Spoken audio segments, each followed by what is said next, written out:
Dalam rapat kerja bersama Badan Anggaran DPR RI Senin 7 Juli 2025, Menteri Koordinator Bidang Infrastruktur dan Pembangunan Kewilayahan Agus Harimurti Yudhoyono mengusulkan penambahan anggaran sebesar 200,2 miliar rupiah pada 2026. Jika usulan disetujui, maka total keseluruhan anggaran sebesar 315,93 miliar rupiah. Kira-kira bakal dialokasikan untuk apa saja ya? Yang disampaikan Kementerian Keuangan dan Kementerian PPN Bappenas pada tanggal 25 Mei 2025 yang lalu, pagu indikatif yang dialokasikan bagi Kemenko Infra saat ini adalah sebesar 115,7 miliar rupiah, dengan rincian untuk membiayai belanja pegawai, baik gaji dan tunjangan, sebesar 72,5 miliar rupiah, dan belanja operasional sebesar 43,2 miliar rupiah.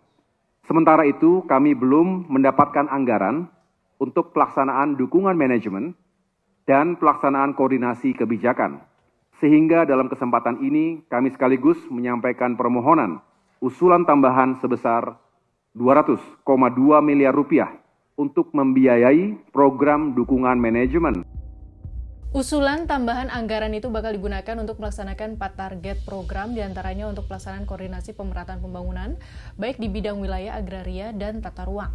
Kemudian digunakan untuk mendukung proses koordinasi bidang konektivitas, mendukung koordinasi di bidang infrastruktur dasar, dan mendukung pembangunan perumahan dan sarana prasarana permukiman.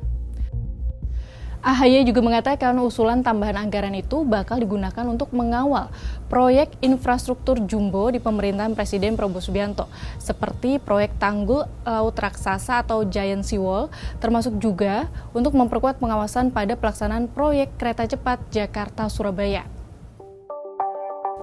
Giant Seawall adalah tanggul laut sepanjang pantai utara Pulau Jawa sepanjang 500 km. Menurut rencana pembangunan tanggul raksasa yang terbentang mulai dari Banten hingga Gresik, Jawa Timur, diperkirakan memerlukan waktu 15 hingga 20 tahun. Secara keseluruhan, proyek tersebut bernilai 80 miliar dolar AS atau setara 1.280 triliun rupiah dengan asumsi nilai tukar 1 dolar AS sebesar Rp16.000. Namun untuk tanggul di sekitar Teluk Jakarta saja, biayanya sekitar 8 miliar dolar AS atau setara 128 triliun rupiah. Pembangunan berkisar 8 hingga 10 tahun. Lantas bagaimana dengan proyek kereta cepat Jakarta-Surabaya?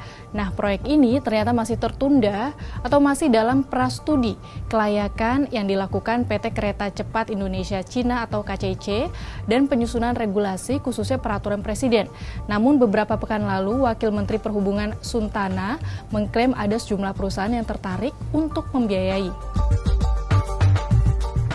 Update per Maret 2025 bakal calon kereta cepat Jakarta-Surabaya justru tidak masuk dalam PSN.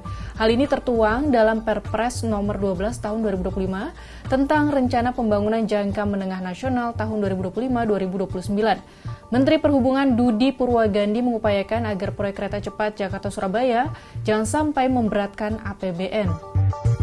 Sementara itu, Korporat Sekretari PT KCIC WUS Eva Khairunisa mengemukakan keputusan soal kelanjutan proyek kereta cepat Jakarta-Surabaya sepenuhnya ada di tangan pemerintah. Menurut KCIC ada 3 rencana perpanjangan kereta cepat Jakarta-Surabaya yang menyambung dari sebelumnya yaitu Jakarta-Bandung, yaitu lintas selatan, tengah, dan utara. Lintas selatan yaitu Jakarta-Bandung via Kroya, Yogyakarta, Surabaya. Lintas tengah Jakarta-Bandung via Cirebon, Purwokerto, Kroya, Surabaya. Terakhir lintas utara Jakarta-Bandung via Cirebon, Semarang, Surabaya. Sahabat Kompas, kita nanti bagaimana peran strategis Kemenko Infrastruktur dalam mendukung visi Presiden dan target pembangunan nasional 2025-2029. Realisasi permohonan tambahan anggaran 200 miliar rupiah selayaknya harus diikuti oleh kerja nyata, khususnya bagi Giant Seawall dan kereta cepat Jakarta-Surabaya.